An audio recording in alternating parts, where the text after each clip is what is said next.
Pada episode sebelumnya, Senku menyatakan kalau dia akan membuat balon udara. Lalu mereka pun memulai persiapan untuk membuat balon udara. Dan langkah pertama adalah membuat kain linen. Karena hal itulah, Senku memohon pada Yusurya agar membuatkan kain linen untuknya. Kemudian diperlihatkan Yusurya dan timnya bersiap untuk membuat kain itu. Setelah beberapa saat, proses pembuatan kain linen akhirnya dimulai. Dan langkah pertama yaitu menggiling jerami, yang saat itu dilakukan oleh Taiju. Kemudian bahan-bahan yang sudah digiling akan diubah menjadi benang. Saat itu mereka berencana membuat benang dengan panjang puluhan ribu kilometer. Sehingga orang-orang mulai bekerja sama untuk membuat benang itu. Lalu setelah benang selesai, Yusurya mendatangi tim sains dan meminta mereka untuk membuatkan alat tenun. Mendengar hal itu, Senku dan Kaseki langsung bergegas membuatnya.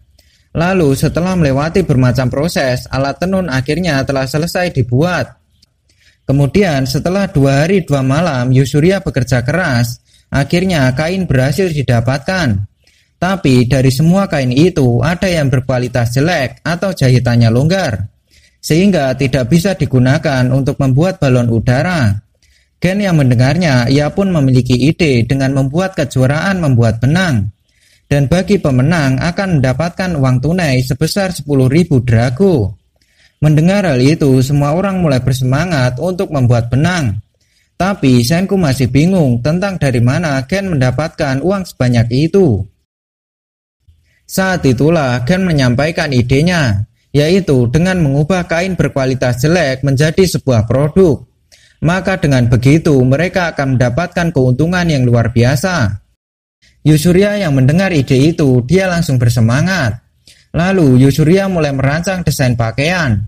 Dan setelah beberapa hari berlalu, akhirnya Yusurya berhasil membuat pakaian modern dan juga mendirikan sebuah toko baju. Dan ternyata semua pakaian yang dijual langsung terjual habis karena telah diborong oleh Ryusui. Setelah itu terlihat Senku dan Gen tertawa bahagia mendapatkan banyak uang. Cerita beralih di tempat Chrome yang saat ini berada di desa Ishigami. Saat itu Chrome mendengar jika Senku akan membuat mesin terbang, sehingga Chrome pun langsung berlari dari desa Ishigami menuju tempat Senku. Karena sebelumnya Chrome masih kesal ketika dulu ia tak ikut membuat mobil ataupun tank. Sehingga kali ini Chrome bertekad untuk membantu membuat balon udara. Sementara itu di tempat Senku, dia tengah menghitung ukuran dari balon udara. Yang diperkirakan balon itu hanya muat untuk 3 orang. Di sisi lain diperlihatkan Chrome yang sedang berlari dengan bersemangat. Karena menurutnya terbang adalah hal yang sangat gila. Sehingga Chrome sangat ingin menaikinya. Kembali ke tempat Senku, yang mana saat itu proses pembuatan balon udara hampir selesai. Di sana Gen menanyakan tentang siapa 3 orang yang akan menaiki balon itu. Kemudian Taiju menanggapi, jika Senku pasti termasuk dari salah satunya, karena dia adalah orang yang mengetahui cara untuk mengendalikan balon udara. Lalu Taiju bertanya tentang siapa 2 orang lainnya. Saat itulah Senku mengatakan kalau dia tak bisa menaiki balon udara sendirian, sehingga dia membutuhkan seseorang yang bisa membaca arus angin. Mendengar hal itu, Taiju langsung memanggil Ryusui. Tapi Gen menghentikannya karena dia ingin bernegosiasi untuk mendapatkan uang. Kemudian Gen mengeluarkan kartunya dan meminta semua orang untuk berkumpul.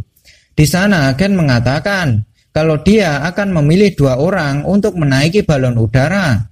Karena hal itulah Gen mengusulkan bagi siapa yang mendapatkan kartu joker, maka boleh menaiki balon udara. Saat itu dengan penuh percaya diri Ryusui mengatakan, jika ingin dia menjadi pilot maka harus membayar 1 juta drago terlebih dahulu. Tapi ternyata Ryusui tak mendapatkan kartu joker, melainkan Gen yang mendapatkan kartu itu. Saat itulah Gen mulai berakting bersama Senku, yang pada akhirnya Ryusui membayar Gen untuk bertukar kartu. Senku yang melihatnya, ia pun tertawa, karena saat ini mereka punya cukup uang untuk membeli minyak. Setelah itu, Gen bertanya tentang siapa orang terakhir yang akan menaiki balon udara. Saat itulah Chrome datang dan berteriak kalau dia ingin menaiki balon udara, karena Chrome sangat ingin melihat dunia dari atas dan mengetahui tentang dunia ini yang sebenarnya. Lalu Chrome mengatakan, jika selama ini dia hanya mengetahui cerita dari Senku kalau bumi itu bulat, tapi hal itu hanyalah sebatas cerita, sehingga Chrome sangat ingin menyaksikannya secara langsung. Di sana, Gen yang mendengar kata-kata dari Chrome, dia sengaja memberikan kartu joker pada Chrome. Waktu pun berlalu ketika malam hari. Senku bereksperimen dengan menggunakan balon udara mini. Lalu Senku menyatakan kalau angin dan cuaca saat ini pas untuk terbang. Kemudian Senku mulai mempersiapkan balon udaranya. Setelah itu, Senku, Chrome, dan juga Ryusui menaiki balon udara. Dan balon itu mulai melayang hingga terbang menuju langit. Saat itu Senku dan yang lain berada pada ketinggian 1200 meter di udara, sehingga Chrome akhirnya menyadari jika bumi itu memang bulat. Lalu terlihat Chrome menangis bahagia ketika akhirnya dia melihat dengan mata kepalanya sendiri. Tapi Chrome masih belum puas karena dia ingin tahu lebih banyak lagi mengenai dunia ini.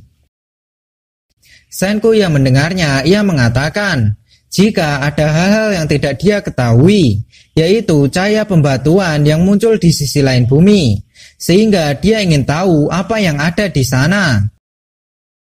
Saat itulah Ryusui tertawa dan berjanji kalau dia akan membawa mereka semua ke sisi lain bumi. Pagi pun tiba di mana balon udara terbang bersama dengan burung-burung. Saat itu Chrome terlihat bahagia. Tapi Senku mengingatkan jika ada banyak balon udara yang jatuh setelah menabrak burung. Lalu Ryusui mulai mengendalikan balon udara menuju desa Ishigami. Saat itu Senku mengatakan kalau ingin pergi ke arah barat desa Ishigami sedikit menyulitkan, karena saat siang dan malam di Jepang angin menuju arah timur.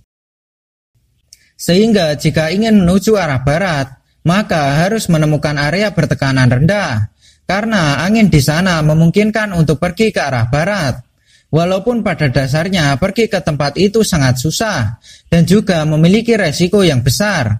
Saat itu Senku tiba-tiba merasakan sesuatu yang ternyata muncul awan iblis yang melahirkan badai atau sering disebut sebagai cumulonimbus. Di sana Ryusui meminta semuanya bersiap untuk formasi pendaratan darurat. Tapi ketika akan menarik tali balon udara, Senku menyadari kain balon udara telah sobek, sehingga mereka harus berpikir keras agar bisa lolos dari awan iblis cumulonimbus. Saat itu Chrome berpikir dan menyadari jika manusia memang lemah, tapi dengan otak dan hati mereka bisa mengalahkan rasa takut. Kemudian Chrome mulai bertindak dan mengatakan jika saat ini tak ada pilihan lain selain menuju awan iblis. Senku yang melihat tindakan Chrome, ia mengatakan jika ide Chrome tidaklah buruk, karena daripada turun, akan lebih baik maju dan naik beberapa ribu meter, serta melewati tinggi dari cumulonimbus. Meskipun hal itu memiliki resiko, yaitu mereka akan berada pada area bertekanan tinggi, sehingga hanya akan ada sedikit oksigen yang mungkin bisa membunuh mereka. Setelah itu, Senku memutuskan untuk menggunakan cairan pembangkit, karena di dalam cairan itu berisi alkohol dan asam nitrat yang memiliki daya bakar yang kuat. Lalu Senku melemparkan cairan pembangkit ke arah burner atau komponen balon udara yang bisa menyemburkan api. Kemudian setelah cairan pembangkit terbakar, balon udara langsung melesat ke atas dan melewati awan cumulonimbus. Hingga pada akhirnya mereka bertiga bisa sampai di desa Ishigami dengan selamat.